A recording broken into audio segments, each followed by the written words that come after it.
everyone, my name is Elaine, and I want to welcome you to my Unison League Soldier Beginner's Guide. This will help you grow accustomed to the game and give you some advice on the Soldier's first 3 rings. Soldiers are DPS characters, or damage per second characters, but they're also tanks. It is your job to destroy your enemies, whether they be monsters or other players. At the same time, you're supposed to be able to take the damage that is being dealt to you. However, with the onset of the new classes, this has become increasingly less necessary as the Rook has largely taken the Soldier's place as the tank DPS character. Thus, I would suggest just building a traditional DPS character so it's easier to multi-class and you do the most damage. But you can always try to balance your character's gear stats if you would prefer to do this. This may make you more of a jack of all trades until you get really good gear, however. So ultimately, in my humble opinion, the best soldier build is a DPS build which emphasizes weapon and monster gear over defensive gear. Ideally, you want monsters with physical attack and physical defense stats, but physical attack and magical defense and even magical attack and physical attack are good options. Basically, anything with physical attack. Physical attack and physical defense is ideal because your moves are based primarily off these 2 stats, and these will help you do the most damage.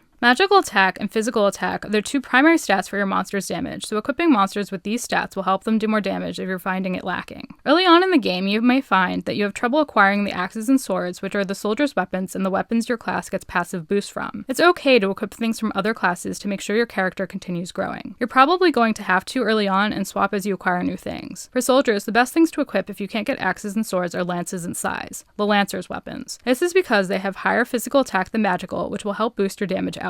Armor and helms, aka helmets, are the defensive gear pieces that soldiers gain passive boost from. They tend to have higher physical defense than magical, whereas hats and clothing have the opposite, higher magical defense than physical. Early on, you may have to mix and match your defensive gear. That's okay, you can swap them out for an ideal set as you acquire more gear and continue to grow. I want to give you guys some suggestions for the abilities you equip. Again, please note, these are just suggestions, and other sets may work better for you depending on your needs and those of your allies. The weapons you equip may also grant boosts and bonuses to certain moves, making them a better choice for you, so please keep this in mind. It is also important to note that some moves are better in certain situations than others, which is why I'll be organizing my suggestions by PvE, PvP, and Coliseum. Let's go over the soldier or the first ring of your class. PvE, or person versus environment first. These are things like normal quests. For these, I'd take Heavy Guard, which increases the defense of 1 ally and their adjacent allies with a max of 3 allies. When you see that shorthand DEF, we're talking about physical defense, by the way. This increase is for 20% for 60 seconds. This move has a median cooldown and a cost of 10 each. It also brings Sword Clash, which has an ability power of 110 and deals physical damage to 1 enemy. Its added effect is that it reduces the target's attack by 10% for 40 seconds. This is physical attack, by the way. This is helpful because it will help reduce the damage you and your teammates take. Sword Clash also combos with moves you do not currently have in this ring, which is a peculiar but not entirely unexpected move by the A-Team devs. I'd also take Life Up, which increases your character's maximum HP by 15% for 60 seconds. It has a long cooldown of 40 seconds, but its effect can last through that, and its cost is pretty low, only 10. The best thing about this move is it helps you absorb more damage, which is your class's secondary role. Finally, I'd round out my set with Defense Stance, which costs nothing, but has a high cooldown of 40 seconds. The main thing is that it costs nothing, which will help you preserve cost to use to boost your allies and deal damage, which can be difficult sometimes early on in the game when you can't borrow Ether Exchange from the mage's rings to gain more cost. Defense Stance reduces ability power damage taken by your character by 20, but also decreases ability power of damage dealt by 25 for 40 seconds, basically increasing your tankiness while reducing your attack so you can absorb more damage. For PvP or person versus person for things like guild battles, I'd bring the same or a similar set. It's often helpful to bring cheer to guild battle to make it easier for your team to fill their unison gauge, since many guild battles are determined by unison battles. Thus, in each set I present you with, I'd suggest equipping cheer for guild battle. Knowing what to swap out can be difficult, however, and should ultimately be determined by repeated gameplay and determining what helps your guild most in battle. Do they need more damage to be dealt, or damage boosters? With that being said, I'd suggest swapping Defense Stance out for cheer. For Coliseum, I'd swap Defense Stance for Guard, which reduces damage taken by 90% for 5 seconds. I'm only equipping this here because the entire point of the Battle Coliseum is to survive. The other team scores points each time you or your teammates die. Since you're probably a little squishy this early on, it's best to have a move that can nullify a lot of damage until a cleric can heal you, or you and your teammates can use a monster to heal you all. I'd keep everything else the same. For the knight, or the second ring of your class, PvE, I'd swap Defense Stance with Hard Smash, which has an ability power of 150 and deals physical damage to 1 enemy. It has a low cooldown of 6 seconds and a lower and medium median cost of 11. Then update Sword Clash with Brave Clash, which has an ability power of 120, 10 more than Sword Clash. It deals physical damage to one enemy. Its added effect is that it reduces the target's physical attack by 20% for 40 seconds. This is most helpful when used against other soldiers and lancers whose primary source of attack power is the physical attack stat. It will also help your team take more damage and will stack with debuffs of the same type for a max of -8 during typical gameplay. This is similar to buffs, which tend to stack to 8 of the same type with the exception of criticals. Brave Clash also has a combo effect. When used after Smash, Hard Smash, which you just equipped, or Fateful Smash, which you unlock later, it deals physical damage with an ability power of 130. This is further boosted by your Smash Mastery passive from the first ring. Without the passive,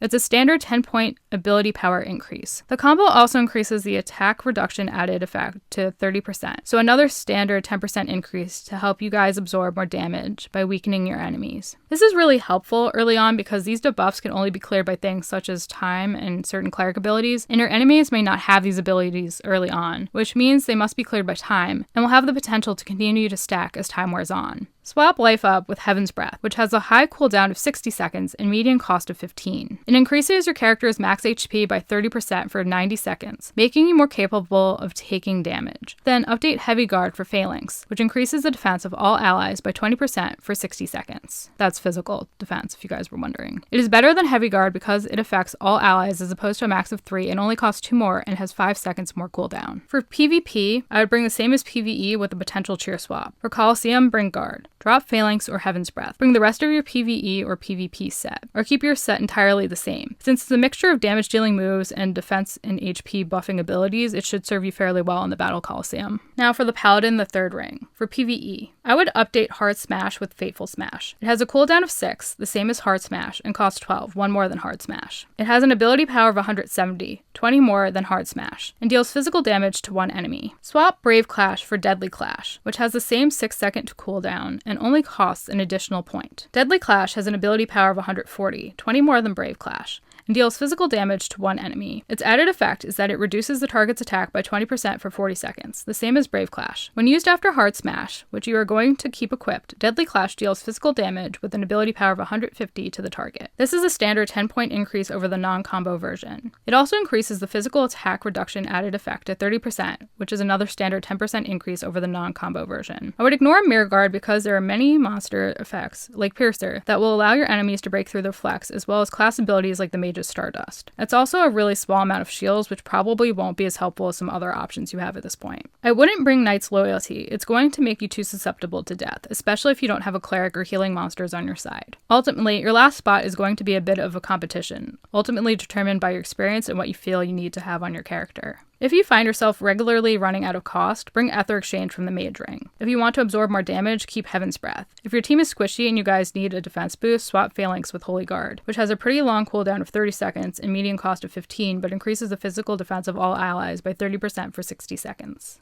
Your PvP set is going to be the same as PvE with a potential cheer swap. For Coliseum, again, bring Guard in place of Ether Exchange, which again, you borrow from the Mage's Rings. You don't need Ether Exchange because you start with cost in Coliseum. Bring the remainder of your PvE or PvP set. Now that you know what to equip, I want to take some time to give you some basic suggestions which I feel will help you with early gameplay. First of all, avoid enchanting your moves. It's going to cost proficiency and you're going to fail a lot. You need that proficiency right now in order to grow, to keep moving through the rings and make your character stronger. Wait until you've unlocked at least 3 classes in their entirety before you start doing this. Use your AP so you can keep getting costs and equipping gear to get stronger. The second part is most important. You really don't want to be underleveled. Playing catch up is not a lot of fun. And although the quests early on in the game are pretty easy, you'll get to a point where you just can't do anything on your own anymore and you're going to need to be carried. And quite frankly, I did this. I was very underleveled for a long time. And like I said, catching up was not fun. It took a really, really long time. I'm free to play. It's very painful. Just to the best of your ability, make sure your gear score is appropriate for your level so you don't run into this problem. Infuse your gear and unlock the potential of monsters to get stronger as well. Those passives will boost your gear score and help protect you against things like status ailments and elemental damage from monsters. Also, plus 198 your gear to gain extra stats and make sure your monsters have an edge in unison battles. If you guys don't know what I'm talking about or just want a little more information or you want to see how to do this, check out the videos I'll link down below in the description. They're already up on the channel and these will help you learn everything that you need to know. Always ask for help from veterans and stronger players, especially other soldiers. They'll make your life easier and keep you from falling into unnecessary traps and pitfalls. Think about where you want your character to end up. Do you want to remain a DPS character? Do you want to play tank? Do you want to main a soldier? Or would you like to play around with other classes?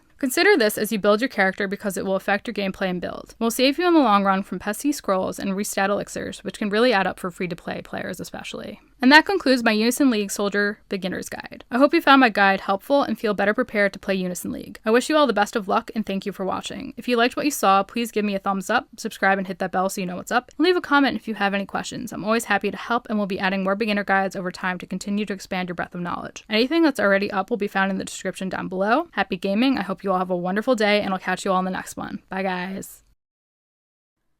Thanks everyone for watching this video. Please note that any corrections and or clarifications will be listed down below in the description section. And if you like what you saw here today, please like, comment, and subscribe. I'd always like to know what you guys think down below in the comments. Also, hit that notification bell so you know what's up, and I'll catch you in the next episode. Bye guys!